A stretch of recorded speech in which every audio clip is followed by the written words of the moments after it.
Pendant la période estivale, la Maison de la Culture de la province de Namur vous propose de découvrir le travail de deux jeunes artistes namuroises, Delphine de Guiselinge et Sophie Onoff.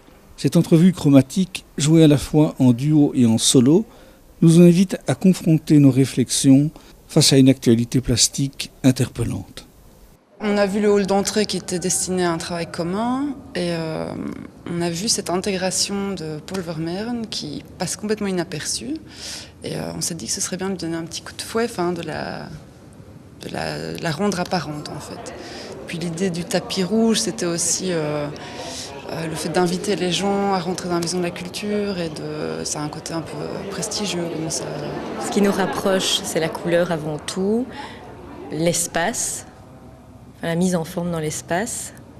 Oui, la forme. Oui, la forme, oui. Une recherche en elle-même. spatiale, quoi. Oui. Ouais. Je me fixe sur une forme et je la répète. Et c'est la répétition d'une même forme qui crée un effet hypnotique. Si le spectateur prend le temps de s'asseoir, d'attendre, que sa vision se brouille, il y a des nouvelles formes qui apparaissent, des dimensions, des reliefs, des creux, des nouveaux plans. Et la couleur, j'aime bien travailler en fluo parce que ça renvoie beaucoup de lumière. Et donc ça apporte une présence en plus. Le visiteur doit être actif, à mon sens. C'est pas quelque chose qui s'offre à lui comme ça en un coup d'œil. Il doit passer du temps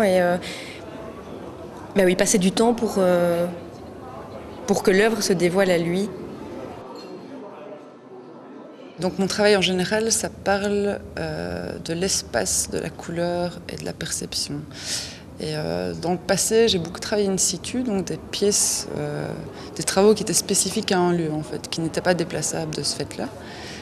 Toujours dans cette optique de l'espace, comment donner une nouvelle dimension à l'espace, permettre aux spectateurs que parfois je nomme utilisateurs, justement d'utiliser et de découvrir quelque chose. Enfin, moi, j'aime beaucoup qu'il y ait une expérience visuelle ou une expérience quelle qu'elle soit. Par rapport à l'espace, le visiteur est aussi invité à se déplacer. C'est très important cette dimension humaine, en fait, vraiment du corps qui se déplace dans l'espace et qui adopte différents points de vue, en fait.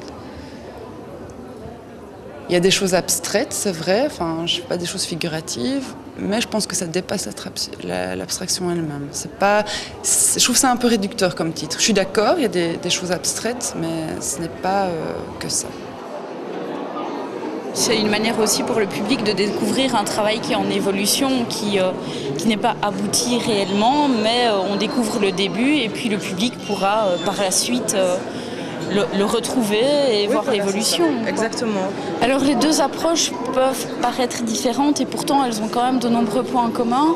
Donc c'est ce qui permet ce duo. Maintenant, ce qu'on peut appeler un duo ou un dialogue n'est pas forcément entre deux artistes qui se ressemblent et qui font exactement la même chose, mais ça permet également de créer justement un espèce de dialogue et d'interaction entre les deux artistes.